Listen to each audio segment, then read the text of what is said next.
nag-enjoy ang mga bisita ko. Siyempre, lalong-lalo na ako. Ay, naku, salamat. Yun talaga ang gusto namin mag-enjoy kayo.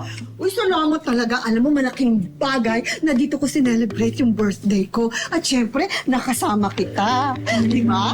Alam mo yan. Masaya kami na part kami ng birthday niya, Tito. Uy, thank you talaga. Okay, bye-bye.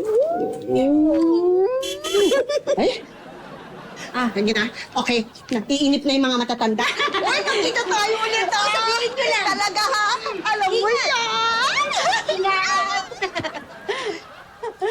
Bye-bye! Nay, Pagod ako. ako rin eh. Nagutom ako eh.